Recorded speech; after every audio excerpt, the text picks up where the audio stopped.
This class is not about what to think, it's about how to think. I first want to talk about Immanuel Kant. We will be discussing him a lot this semester because he is the greatest philosopher in Western history. And he taught us how the world works. And this is what he told us. He told us that we can never know the objective reality. There is an objective reality, what he calls the noumena, okay? Or the things in themselves. That is not knowable to us. That is a world we can never access. Why? Because we perceive the world through our senses. Our senses, our perception, warps the world and changes it into a structure that we can process, called the phenomena.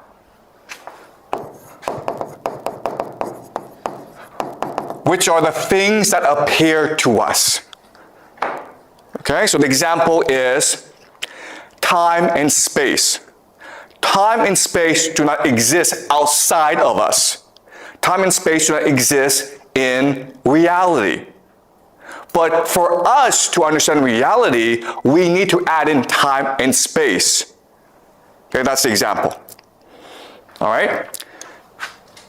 So, how the world works is we perceive the world, we perceive the noumena and turn it into the phenomena for us to process. In other words, and this is really important, reality is what we imagine it to be. There is no objective reality. Reality is what we imagine it to be. Life is a constant process, a constant act of imagination. All right? That's Immanuel Kant. That's the first idea I want you to understand. First example is money. Let us do a thought experiment. I'm a bank, okay? I decide I want to open a bank.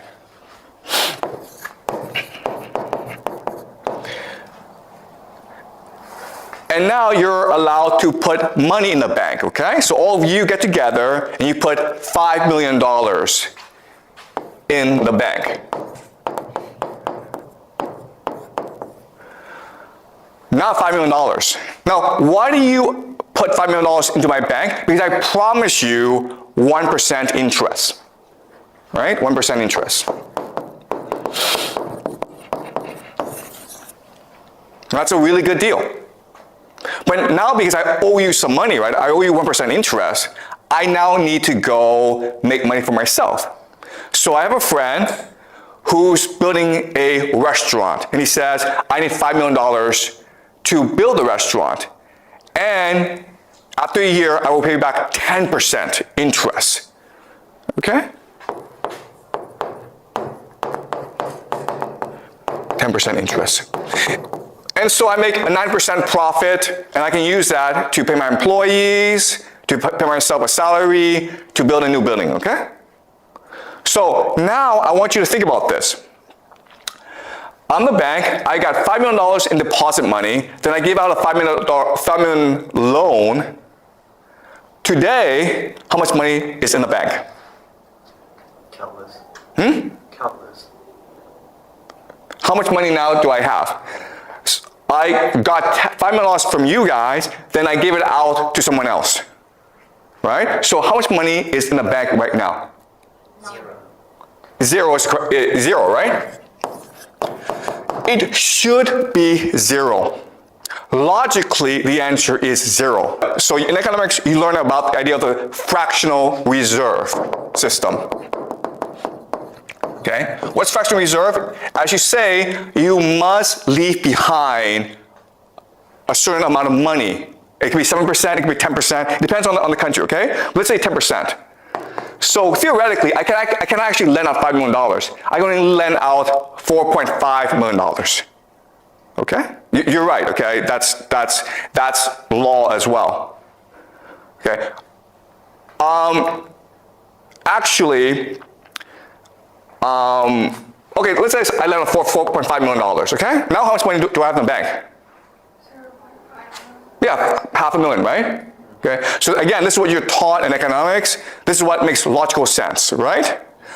The correct answer, what actually happens in real life, is you now have $9.5 million. Okay, that is the correct answer. This makes no sense, right? But it happens in reality. And how do we know? Because over the past 20 years, Chinese banks, like the Bank of China, the Bank of Industry and Commerce, the Agricultural Bank of China, if you Google these banks, what you will see is, these past 20 years, these banks have become the largest in the world. How did that happen? What happened was, these banks start to lend money out to corporations, to government, to people, to build skyscrapers, to build roads. In other words, the banks started to create money out of nothing in order to finance China's infrastructure projects. And that's what banks are allowed to do. They're allowed to print money, create money out of nothing. Okay? Does that make sense? Now the question then is, wait a minute here. That's kind of absurd. How this system come into being? How is it created? Okay, well actually, there's a very easy explanation for where we got the system from. All right, so let me explain the history and the origin of the system. So in the beginning, it was merchants who engaged in finance, because merchants needed money in order to facilitate trade. Okay? And some merchants became extremely wealthy. And when they became very wealthy, they started banks in order to support trade and other merchants. Okay, so these banks traded in gold because that was the primary source and supply of money back then. Okay, so what happened is, you would come and you would put your money, your gold, in the bank for safekeeping. And the bank would give you a contract, right? A contract is just saying, thank you for giving me your gold. I promise to give back your gold at any time that you want it. And that's what we call a receipt, right? And this would allow for better and easier trade. Because now I can take this contract and I can go to England, okay? Maybe I'm based in Italy. But now I can go to England and say, listen, I need to buy cotton or bananas from you. And the person is like, well, what are you gonna give me? I'm gonna give you gold, right? So I take the receipt and I give it to you, right? And why do we do this? Because it's a lot easier than giving gold to other people. And so this system would facilitate trade throughout the world. Does it make sense? Now, I'm the bank. I have all this gold. And I want to make money with it. So I want to give it to other people. So other merchants would come to me and say, listen, I need gold. Can you lend me out gold? Right? But I say to him, yeah, but if I give you out the gold, you have a security issue.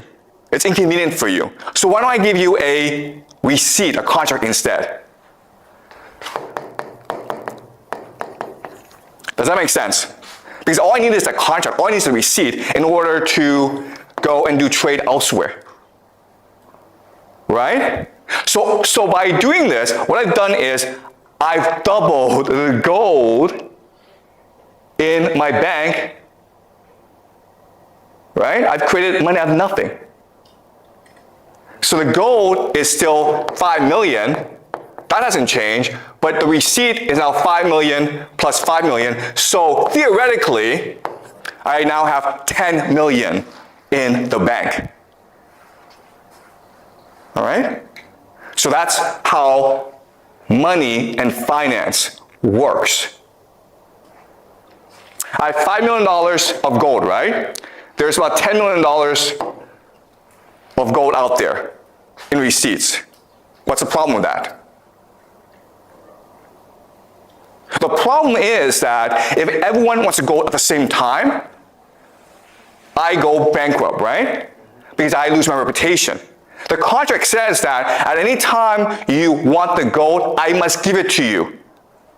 But if I have if there's $100 million in gold contracts, but I only have $10 million in gold, only if 15 million wants the gold back, then I'm screwed.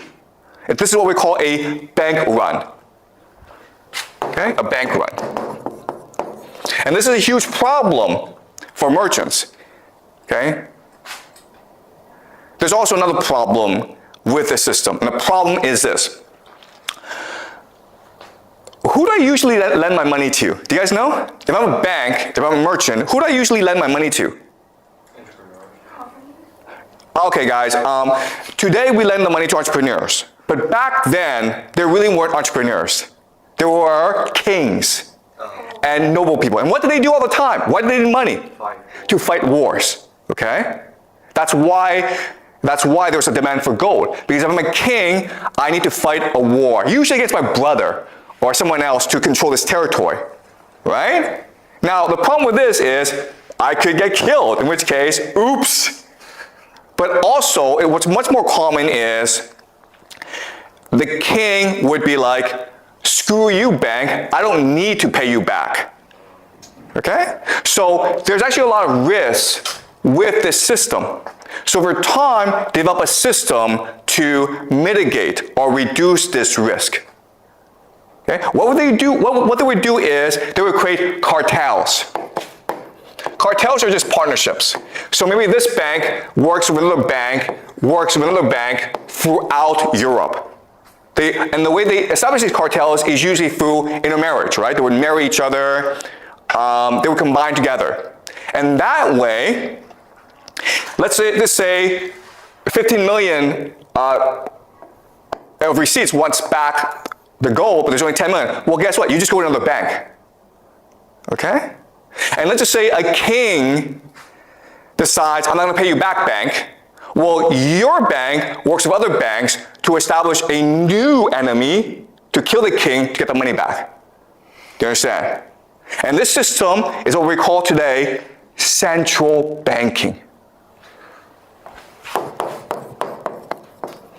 And what you will learn in this class is central banking controls the world today. Okay?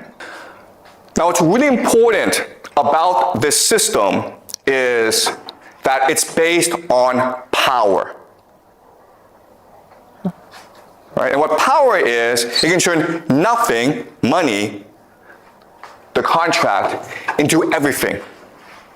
Okay? That's what money is. We live in a world in which banks can print out money, right? So now, let's ask ourselves a question. Wait a minute here. If the banks can print as much money as possible, why do we have poverty? Right? Because we can just give money to poor people and they wouldn't be poor anymore. Why do we have poverty? If there's all the food in the world that we want, why are people starving still? So we don't have limited resources, we have scarcity, okay? Right? So that is the common answer, scarcity. We have poverty because of scarcity. But I already told you this. They can print money out of nothing. So money is infinite. Money is an infinite resource. So why do we have poor people then? You all believe money is scarce, okay? But I just spent the past 10, 20 minutes explaining to you, it's not scarce, it's infinite. It's just a number. We can at any time print out as much money as we need. Okay? So that's how power works. Power has brainwashed you into thinking something that is not true. You've been taught from the first day that money is scarce. But it's not scarce, it's infinite. And no matter what I say to you, you still believe this, okay? So you have to get that out of your head. Money is not scarce, it is infinite. So let's go back to the question.